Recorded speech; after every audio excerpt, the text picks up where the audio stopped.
I just saw this headline. Kraft Heinz, stock ticker KHC, down 4%, falls to lowest price in almost 3 years. I actually took a closer look at the stock roughly 6 months ago, and at that time it seemed like a pretty okay buy, with the intrinsic value being higher than the current price at that time. But now, year to date and over the last year, down over the last year 12%, year to date down almost 23%, currently trading at $31.43. And comparing that to the S&P 500, which is up roughly 13%, the 23% downside isn't really a stock you would like to hold for a long period.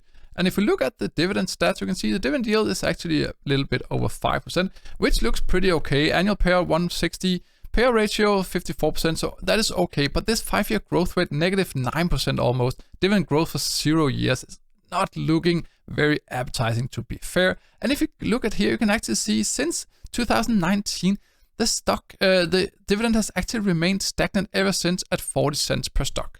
And if we jump into the financials a little bit, you can actually see the sales volume has been directly impacted by some of the previously aggressive price hikes, worsened by the elevated interest environment and the tightened discretionary spending. And as you can see here, back from December 2018, 26 billion up to, 26, 27 billion. So there hasn't been any real growth in the revenue at all. And if you come down here also to the net income, you can see they have actually grown the net income a little bit, but again, not really that much. And even worse, if we zoom in, this is annual statements, but we zoom into the quarterly here and wait for it to load a little bit, you can see it's still looking like flat. You can 6.5 up to 6.7 now. So not really growing the revenue at all.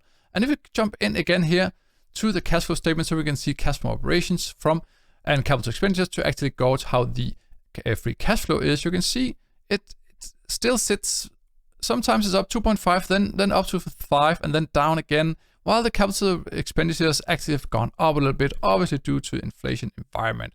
Coming down here to the bottom, you can see here free cash flow per share, 1.85 for the last report. And if you remember from this earlier, you can see the dividend payout was actually 1.60. So not really a lot of room to grow. And if you don't grow your revenue, then where's the money to grow the dividend in the future going to come from?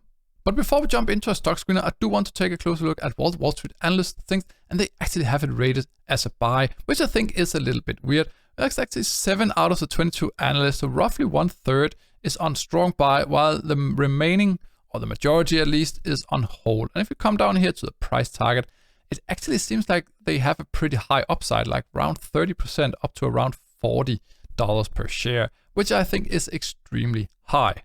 And if you take a close look at the price target versus actual price over the last 3 months, you can actually see the target has been revised down a lot. But let's jump into our stock screener to take a closer look at how it looks like in our calculation. First, I want to take a closer look at some of the metrics. You can see here the EPS growth is pretty okay. The PE ratio is way below the 5-year average. Very, very, very slow 1% CAGR on the revenue growth. And we're pretty low, close to the 52-week low. Net debt to EBITDA above 3x ratio. I would like it to be at. I don't think the return on invested capital and return on equity is anything to celebrate at all. I think there's plenty of companies who does this a lot better.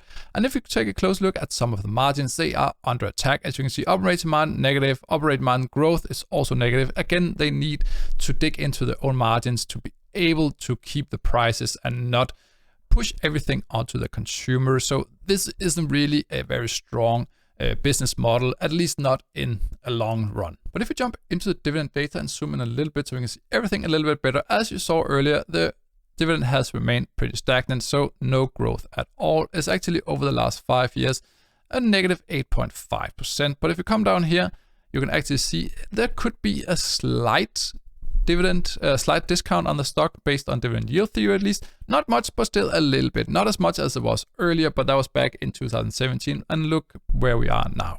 I obviously also have all my regular valuation models, such as a discount cash flow models and so on. I don't want to go through every single one of them, so feel free to pause the video at any point just to take a look at some of the assumptions that I've made for the PE model, the free cash flow valuation, and so on, also for the Peter Lynch model.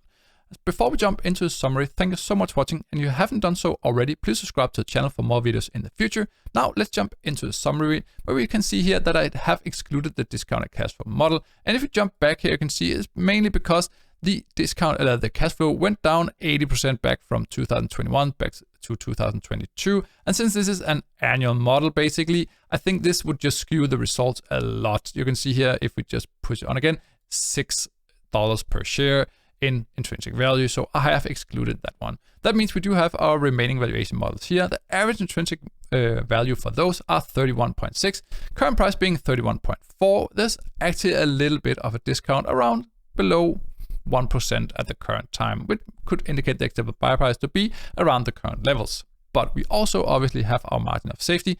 And for that, we do have our margin of safety calculator on the right. Based on some of the key metrics we saw earlier, we start with standard 25, and then we either add or deduct a little bit margin of safety. And you can see here, based on some of the key metrics, such as the net debt to EBITDA being so high, the dividend growth rate being negative, payout ratio being above 60%, and so on, this actually margin of safety to be put in is actually 35. So if we jump over here, put in 35, the acceptable buy price actually becomes closer to $20 to $21 per share. While Kraft Heinz actually used to be a dividend aristocrat until the cut back in the early 2000s, I don't think the stock has any viable dividend play left in it. I think the dividend growth rate is very underwhelming, as we saw earlier. I think more and more consumers are increasingly choosing private label products simply due to having fewer money to spend on discretionary products. So companies' top line and companies' bottom line may stagnate if the trend turns permanent and if they can't combat that and find some way to grow. So at the current levels, I do not recommend anyone to add here. But if you want to go into the stock, be very, very sure that you know what you're doing. I think there's plenty of downside still here, even if the analyst thinks that it's a 40% upside from the current levels. Thank you so much for watching, and I'll be seeing you in the next video.